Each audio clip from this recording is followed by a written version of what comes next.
Hi there. In the last videos, I showed you how to set up a click track in Ableton Live for the purpose of, again, building a basic backing track that we can use for our cover band gigs or whatever. So now I have a working click that you can see with a count off and just 8 bars worth of really nothing.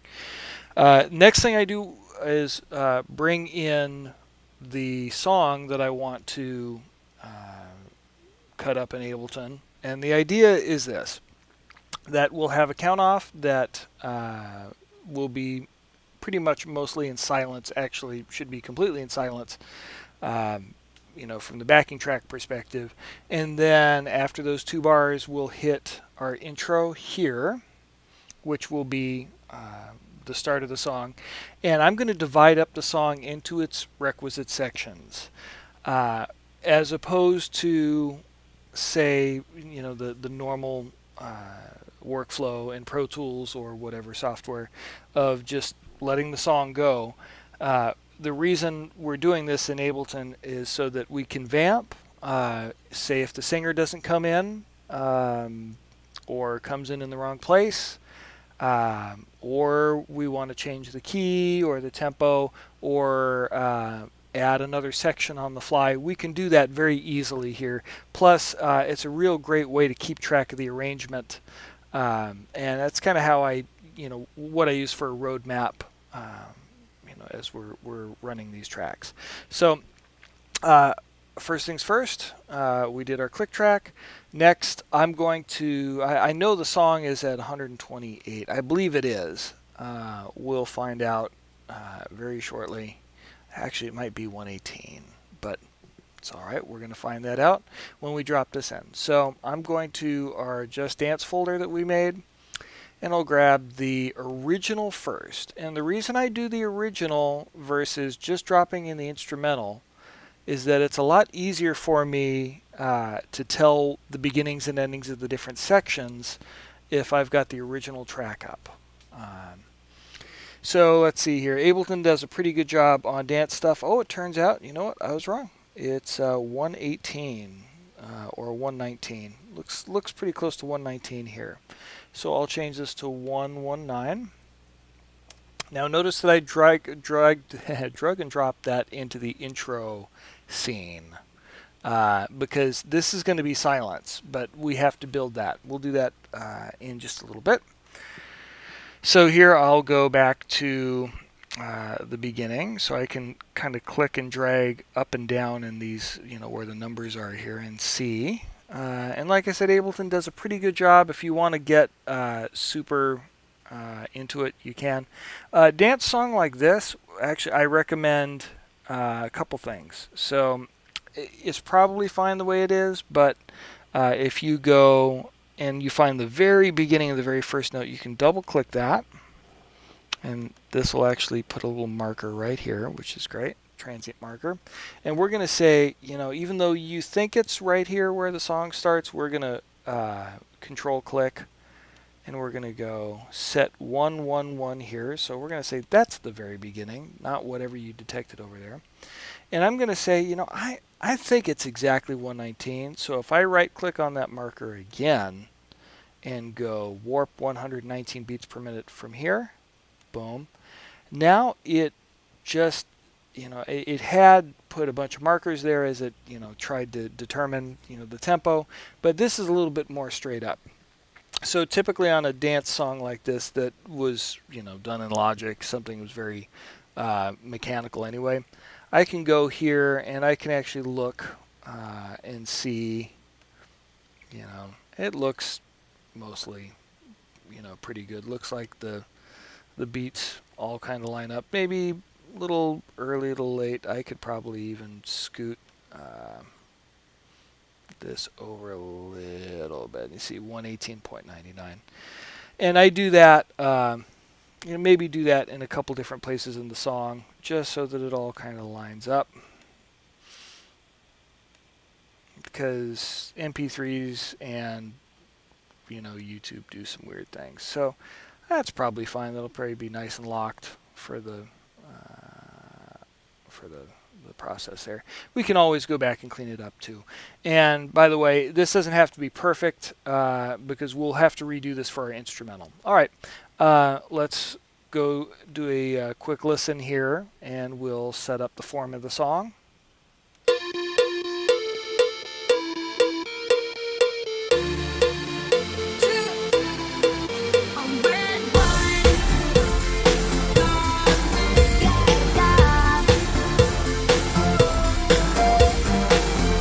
Great. So there's our first 8 bars of the song. We'll call that the intro. If you really want to cut that up into 4 bars and 4 bars, you can do that. But the reason I like doing 8-bar increments, I'll show you right now why that is. Remember that loop trick we had for our click track? I'm going to do that here again. Beware of the orange. We don't want orange. Orange is bad in these last numbers. So I'm going to click here and press 1. Enter, and that forces it to be perfectly in line with that, which is what we want. And we're going to say we want exactly an 8-bar segment. So you'll see when I go length 8, enter. Now we have exactly a perfect 8-bar loop. We're not looping the intro, but you'll see again why this is important. And same thing here. I have to do it twice, sadly. Follow action 8, enter. And then change this to next. And at this point, remember I said earlier on we wanted the mid-grade version of Ableton. This is why, because it gives you a whole bunch of different options for time stretching, and you want Complex or Complex Pro. I like Complex overall, just for basic time stretching. Works great. Warping and all that sort of stuff. So good. Now it's actually fairly easy from this point on to carve out the rest of the song, especially if it's a dance song that's just 8-bar increments. So I can click here and go Command D for duplicate. Go over here, and as I showed you before in the click, I can click on my little loop ribbon here, press up arrow on the keyboard, and now I've got the verse. Great. Command R for rename, verse, and I know that's 8 bars. I'm going to do the same thing again here. Command D, duplicate. And this actually turns out this is already selected. I don't have to click over and select this, but I'll do it just for good measure. Click, press up arrow. This is going to be our pre-chorus. Okay, pre-chorus. 8. And if we start running out of room here, I can just move that over, and that works just fine. All right, and duplicate again. Well, we all know what comes after the pre-chorus. It's the chorus. 8.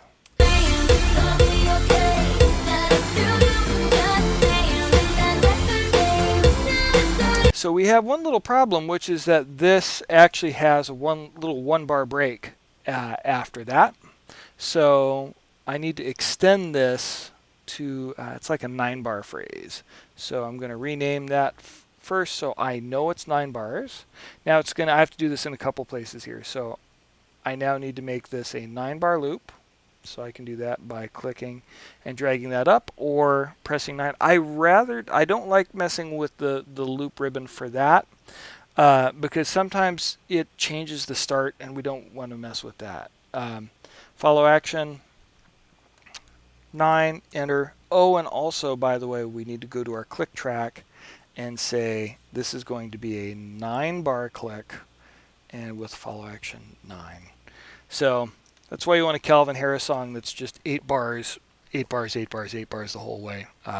So this is kind of crazy. So I duplicated that. Now I have to do the opposite. So I press the up arrow, which is great, but now I have another 9-bar phrase, and I know it's not. I've played the song before. So we're going to make that 8, enter, follow action 8, and I can just remember what I said earlier, copy and paste an 8-bar click, and this will give us our second verse. Great. Command D for duplicate, and up arrow again, pre-chorus 8. Great. Duplicate. We're starting to run out of space here. That's all right. We can hide some stuff if we need to. Or the scroll bar will show up. That's fine. And up arrow. Chorus 8. Okay. And I do know this is the third verse. If I didn't, I could just press play and see what that is and label it accordingly. That's what I do most of the time. So, all right. It's kind of rap or whatever, but we got another pre-chorus, so I'll go up arrow, pre-chorus 8. Great. Duplicate again, up arrow, and this will be our chorus. It's actually a breakdown, and then it ends up, is this a full? Yeah, this is going to be a challenge because actually there's a 4-bar breakdown chorus, and then we have this, I believe, an 8-bar chorus. I can jump over here and check it out. 1, 2, 1, 2. Yeah, so here's how I do it. I'd go here, we'll call this breakdown chorus, if I could type, which I can't. And I'll make this 4 bars, 4-bar click. Duplicate that, push that over. This will be 8 bars now. Can copy my 8-bar click there too, and we'll call this chorus band in. But by the way, please leave notes for yourself. You know, that's very helpful. You need to know your way around the session so that if somebody doesn't come in the correct place, you'll still be fine. All right. This is our bridge, and I think this is the same sort of thing. There's a 4-bar interlude and then a bridge.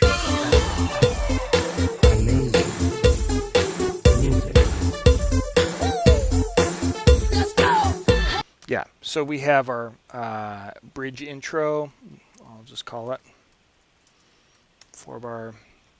I can copy my 4-bar click that we already made here, and I can go 4, 4. Duplicate, and then up arrow, follow action 8, length 8. By the way, there's a probably a few people going, well, you know, once we get into the song, it's probably fine. It turns out this is one of those songs that, especially on casuals or club dates or whatever you call them. Oops, see, I screwed up. I didn't make that 4 bars. Oh no, so I'm fine. Here, let's use that bridge 8. See, I start talking and working. All right, multitasking. This is one of those songs that gets reinterpreted differently a lot in the middle of the song, depending on your singers. So it's probably a good idea to do like I'm doing and divide through the whole song, just in case you got to jump in somewhere. And that's kind of the value of this whole workflow. I believe this is chorus.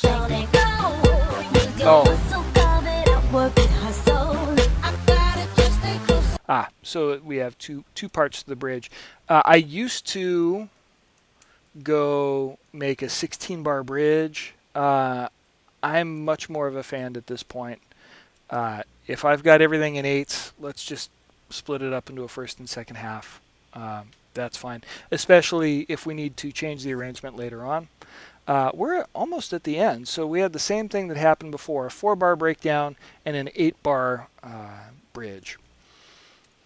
So this is breakdown chorus.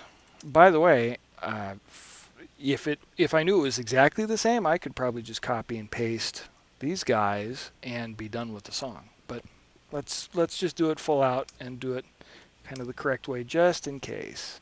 Copy and paste, breakdown chorus, duplicate that. And let's do our last 8 bars here. And you can decide how you want the song to end. If you want to end like the record, one of the things I like to do, chorus 8, is actually leave this vamping, because a lot of times bands get to the end of the song and they just want to vamp it out. Especially if you're playing and grooving, or there's going to be another song coming up. Sometimes I'll just keep it so that it continually goes, or it goes until Q. So to do that, I like to go like this, make that a question mark, so I know that it's set to loop forever. Same thing with my click track, question mark. And then just turn follow action off. So it's no action and no action. And then that way, this chorus will loop. Now, we've been using the loop the whole time, but now it's actually going to loop because it's Ableton doesn't know, what else to do. So great, we now have it set up. And at this point, I'm not going to take the time on the video to do it, but this would be a good time to listen through the whole song and make sure that it all works.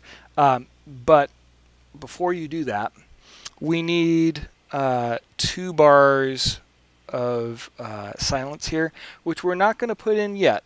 I would say listen through to your entire track, and then we're going to go and we're going to replace the song, because right now we have the vocals, we have everything in there. We want to replace that with the instrumental, which is going to be fairly easy. I'm going to do that in the next video just to break it up. However, we've already got the roadmap, and that's the most important thing here. You could have sat down with a chart and done that, but I find a lot of times, depending on the quality of the chart, depending on the band, all that sort of stuff, it's helpful to actually go off of the original track, especially if we're going to be laying in the instrumental, because that's going to probably match the album track, the album version, and then we can edit from there, to suit our band's particular version, and so forth.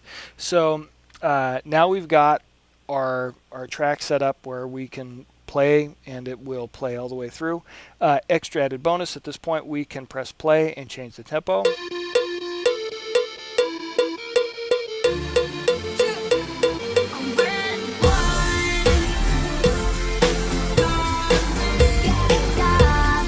Usually in a live band situation, we'll probably bump it up 3, maybe 2 or 3 BPM, depending on the band you're in. That could be a little bit more, could be a little less.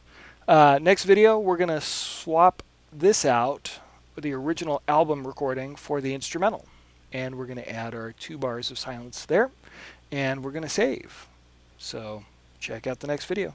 Thanks for watching.